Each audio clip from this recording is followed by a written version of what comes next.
بسم الله الرحمن الرحيم نحمده ونصلي ونسلم على رسوله الكريم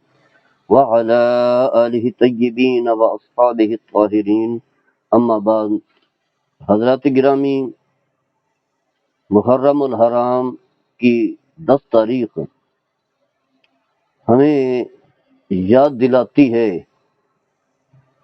اور ہمارے ذہنوں میں تذکر آتا ہے، ذکر خیر آتا ہے اس ہستی کا جو نواسۂ رسول ہیں اور لخت جگر ہیں علی و بطول رضی اللہ تعالی عنہما کے، اور پھر جنتی نوجوانوں کے سردار ہیں،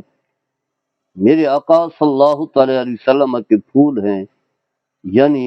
سیدنا حضرت امام حسین اور رضی اللہ تعالی عنہ.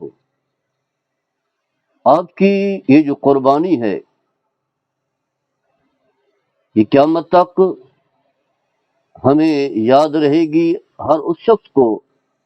یاد رہے گی جو آزادانہ سوچتا ہے، حریت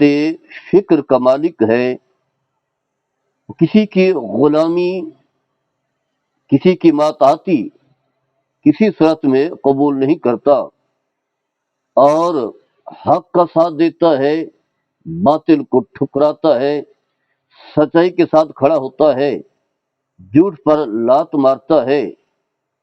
مظلوم کا ساتھی بن جاتا ہے، ظالم کو حقیر سمجھتا ہے، ایک نظریے کے ساتھ رہتا ہے،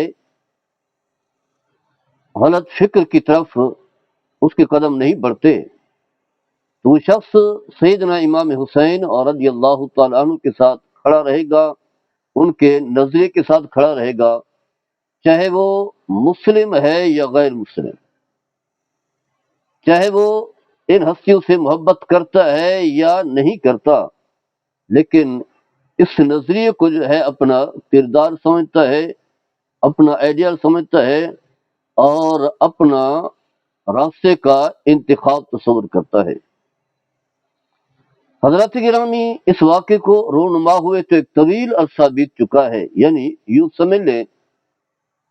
کوئی 1380 سال تقریباً ہو چکے ہیں، کہیں گنتی میں غلطی ہو سکتی ہے کیونکہ یہ واقعہ رونما ہوا 61 ہجری کو اور اب چل رہا ہے 1447. تو آپ اندازہ کر سکتے ہیں کہ کتنا ایک طویل عرصہ ہو چکا ہے. تو 1300 سال سے بھی زیادہ ایک طویل عرصہ ہو چکا ہے، لیکن آج بھی وہ واقعہ ہمارے ذہنوں میں اس طرح محفوظ ہے گویا کہ یہ کل ہوا، پرسوں ہوا، یا آج کی تاریخ کو یہ واقعہ رونما ہوا ہے. اس کی وجہ یہ ہے کہ کردار ہی بڑا عظیم کردار ہے، اور خون بھی بڑا قیمتی خون ہے. نہ صرف سیدنا امام حسین رضی اللہ تعالیٰ عنہ جو نواسہ رسول ہیں، بلکہ آپ کے جو رفقات تھے، آپ کے جو ساتھی تھے، خاص کر کے جو اہل بیت کرام رضوان اللہ تعالیٰ اجمعین کے خاندان کے افراد تھے، وہ بھی بڑے عظیم لوگ تھے، ان کا خون بھی بڑا قیمتی تھا. اور پھر باقی جو آپ کے رفقات تھے، ویسے تو ان کی اپنی بھی ہستی تھی، ان کا اپنا بھی کردار تھا، کیونکہ وہ مسلم تھے، اور مسلمان کا خون جو ہے بڑا قیمتی ہوتا ہے. ویسے تو ہر جان جو ہے قیمتی ہے، کیونکہ اللہ نے قرآن میں واضح فرمایا کہ جو شخص کسی ایک جان کو قتل کرتا ہے تو فرمایا وہ نو انسانی، پوری نو انسانی کا قاتل ہے. کوئی تخصیص نہیں ہے، مسلم ہے، غیر مسلم ہے، غریب ہے، امیر ہے، کالا ہے، گورا ہے، عربی ہے، اجمی ہے، کوئی بھی ہے، سربراہ ہے یا عام آدمی ہے، ہر ایک کا خون قیمتی ہے. کسی ایک کا خون بہانا پوری نو انسانی کا قتل کرنا ہے. اور پھر واضح ہے وہ تو مسلمان تھے، پھر اہل بیت تھے، پھر آپ کے اور رفیق تھے، آپ کے ساتھی تھے، اور پھر مین اس نظریے کے حامل تھے، اس کردار کے حامل تھے جو نظریہ لے کر سیدنا امام حسین رضی اللہ تعالی عنہ نے مدینہ منورہ جیسی پاکیزہ جگہ، وہ جگہ کہ جہاں امام الانبیاء حضرت محمد مصطفیٰ صلی اللہ تعالی علیہ وسلم کا جسد اقدس موجود ہے اور روضہ انور موجود ہے، جو عرش معلی سے بھی زیادہ افضل ہے، اور مسجد نبوی ہے، وہاں کی ہر جگہ جو ہے بڑی عظیم ہے۔ اس عظیم کو جگہ کو چھوڑا اپنے نانا سیدنا حضرت محمد مصطفیٰ صلی اللہ تعالی علیہ وسلم کے روضہ انور کو چھوڑا، اور پھر اسی طرح جو ہے مکہ مکرمہ جیسا عظیم گھر کو بھی چھوڑا، اور وہ بھی اس مرحلے میں کہ جب لوگ حج بیت اللہ کرنے کے لیے جا رہے ہیں، یعنی 8 ذوالحجہ کو، اتنا مقدس مقامات، عظیم جگہ جہاں ایک نماز پڑھنے کا ثواب جو 1,00,000 نماز کے برابر ہے، اور پھر ایک طویل سفر کیا، لمبا سفر کیا، اور ظاہری طور پر کوئی اسباب نہیں ہے، چھوٹے چھوٹے بچے ہیں،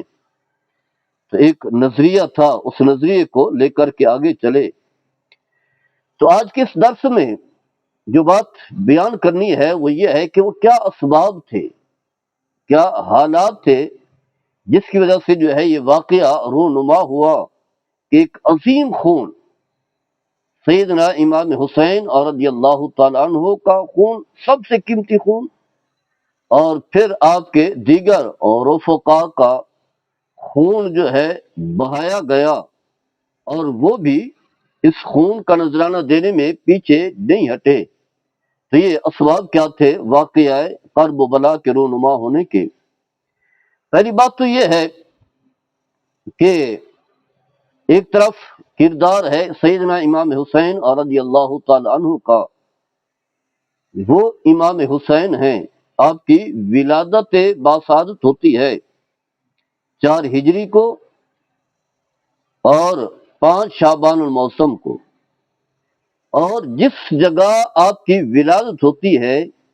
اس جگہ کو کہا جاتا ہے مہبت الوحی، یعنی جبریل امین باقاعدگی سے اللہ کا قرآن لے کر کے میرے آقا صلی اللہ تعالی علیہ وسلم کی بارگاہ میں حاضر ہوتے تھے، کیونکہ قرآن نازل کرنے والی ذات جو ہے وہ اللہ ہے، منزل وہ ہے، درمیان میں جو واسطہ ہے، جو ذریعہ ہے، وہ جبریل امین ہے جو فرشتوں کے سردار ہیں، اور جس ہستی پر قرآن نازل ہوا جو منزل علیہ ہے وہ امام الانبیاء ہیں، محبوب خدا ہیں، حضرت محمد مصطفیٰ صلی اللہ تعالی علیہ وسلم ہیں۔ تو قرآن بھی عظیم ہے، قرآن اتارنے والی ذات تو سب کا خالق رازق ہے، سب کا معبود ہے، سب کا رب ہے، اور جو ہستی لے کر کے آتی ہے وہ نہ صرف معصوم فرشتہ ہے بلکہ فرشتوں کے بھی سردار ہیں، یعنی سیدنا جبریل علیہ السلام، اور جس ہستی پر قرآن نازل ہوتا ہے وہ بعد از خدا بزرگ، تو یہ قصہ مختصر، یعنی میرے آقا حضرت محمد مصطفیٰ صلی اللہ تعالی علیہ وسلم میں تو قرآن کا نزول ہوتا ہے، اور یہی جگہ ہیں آپ صلی اللہ تعالی علیہ وسلم کا حجرہ مبارک بھی یہاں پر ہے، اور قریب جو ہے حجرہ ہے آپ کی صاحبزادی سیدہ طیبہ طاہرہ حضرت فاطمہ رضی اللہ تعالی عنہ، اور سیدنا حضرت علی المرتضیٰ اور رضی اللہ تعالی عنہ مولا کائنات کا،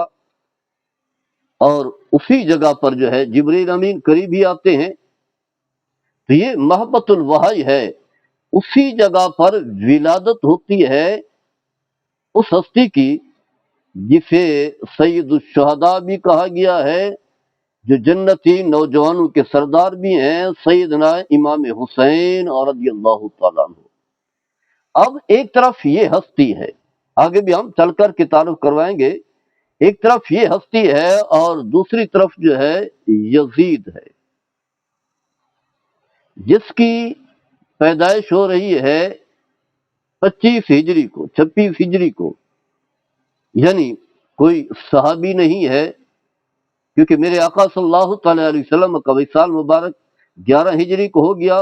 تو تقریباً 15-16 سال بعد وہ پیدا ہوتا ہے، اور جس گھر میں پیدا ہوتا ہے وہاں شاہانہ زندگی ہے، واضح ہے گورنر ہیں سیدنا حضرت امیر معاویہ رضی اللہ تعالیٰ عنہ،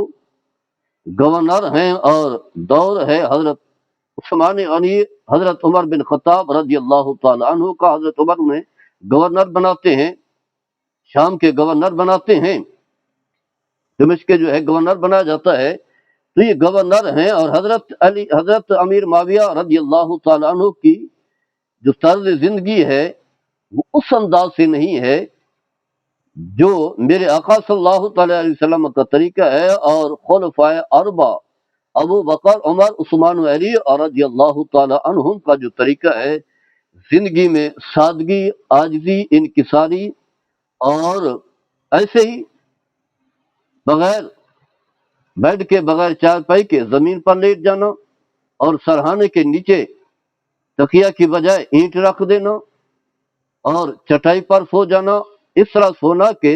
چٹائی کے نشان جو ہے جسد اقدس پر نظر آتے ہیں، تو یہ سادہ زندگی تھی ان ہستیوں کی۔ اور جبکہ جناب حضرت امیر معاویہ رضی اللہ تعالی عنہ کی زندگی میں واضح ہے ایک خوشی تھی، راحت تھی، آرام تھا، اور بڑی پرتاج زندگی تھی۔ تو اسی گھر میں جو ہے پیدا ہوتا ہے یزید لعین، اور پھر اسی طرح آگے اس کی زندگی بھی چل رہی ہے، کوئی تربیت نہیں ہے، جبکہ امام حسین رضی اللہ تعالی عنہ نے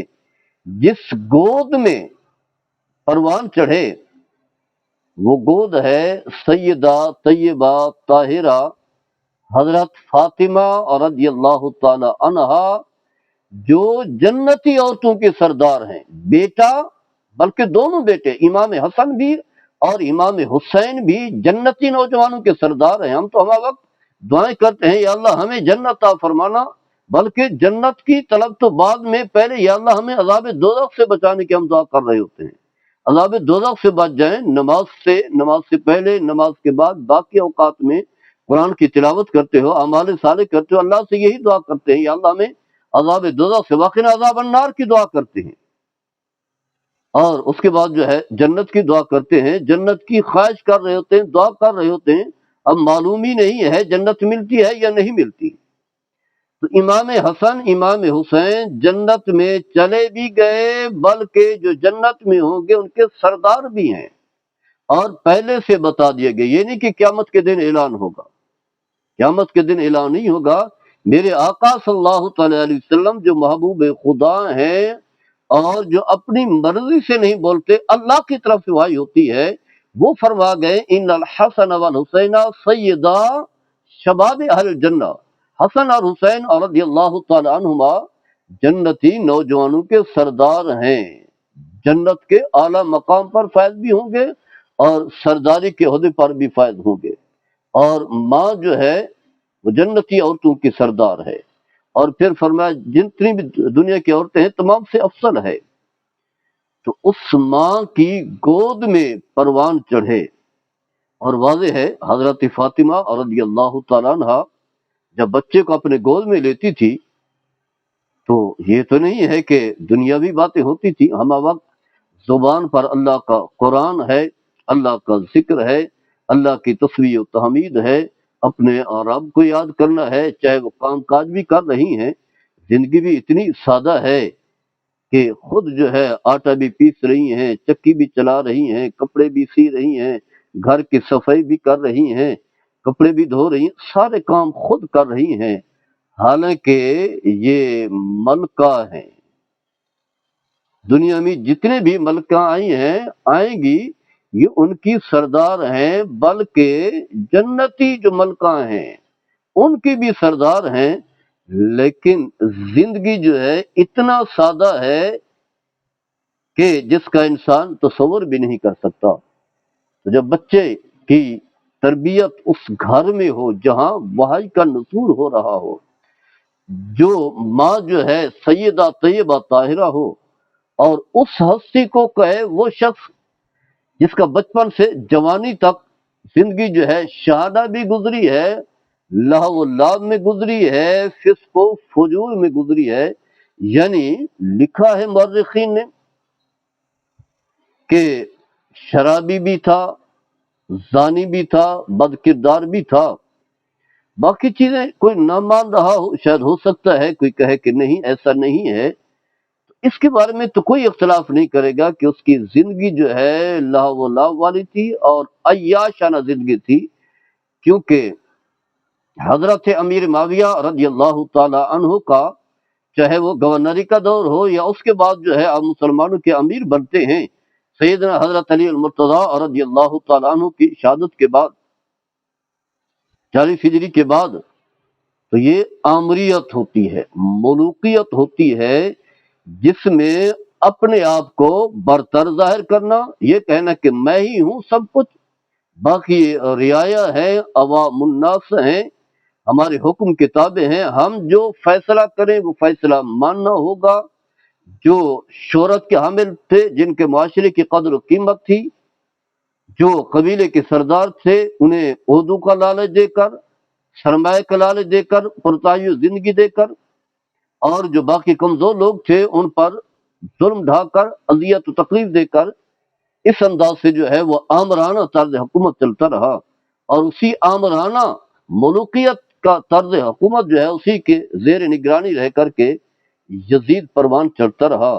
اور پھر ایسا بدبخت کہے سیدنا امام حسین اور رضی اللہ تعالیٰ عنہ کو کہ اپنا ہاتھ جو ہے میرے ہاتھ پر دیں، تو کیسے ہو سکتا تھا؟